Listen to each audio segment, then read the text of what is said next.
শরৎ সেতারে জাগরণের সুর বাণীতে নতুন বছরকে বরণ করল ছায়ানট।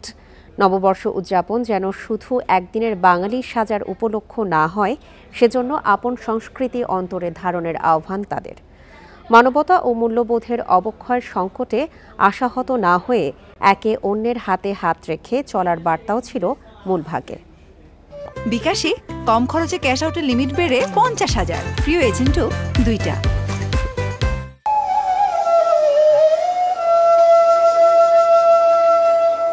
নববর্ষের নবীন আলোয় নতুন আশা, প্রকৃতিও যেন সুরের মায়ায় আবাহন করে বাংলা নববর্ষকে। আহির ভৈরব রাগে বাঁশির সুরে শুরু ছায়ানটের বর্ষবরণ।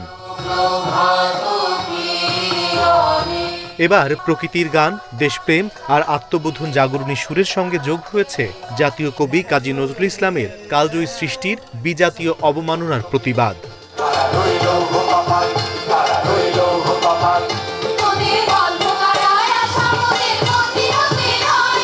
লেখনীর দুর্দম শক্তিতে বাঙালির গণজাগরণ স্ফুলিঙ্গ ছড়িয়ে চলা আবু বকর সিদ্দিকীকে স্মরণ করা হয় সম্মিলিত কণ্ঠে।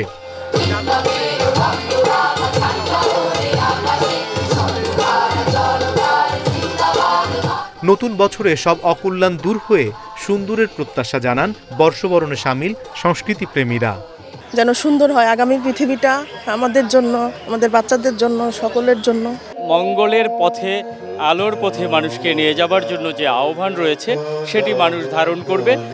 সাম্প্রদায়িক অপশক্তির বিপক্ষে গণমানুষের সোচ্চার অবস্থান দেখতে চান রাজনীতিবিদেরা।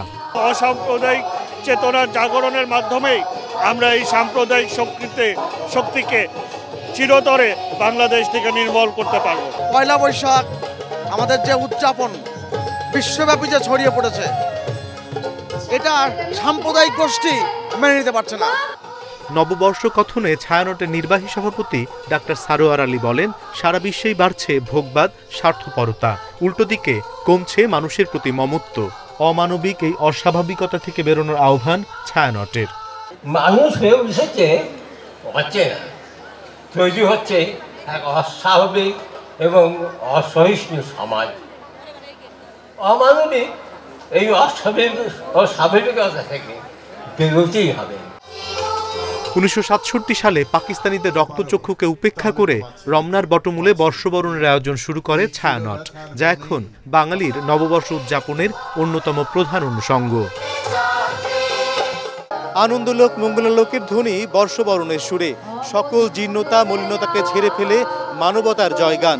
সংস্কৃতিজনরা বলছেন, যত বাধাই আসুক, যত হিংস্রতাই দেখানো হোক, শুভবোধ সম্পন্ন মানুষ বাঙালির সংস্কৃতি থেকে শক্তি নিয়ে মিলবেই বর্ষবরণের ভোরে। অনিমেষ কর, ইন্ডিপেন্ডেন্ট নিউজ, ঢাকা।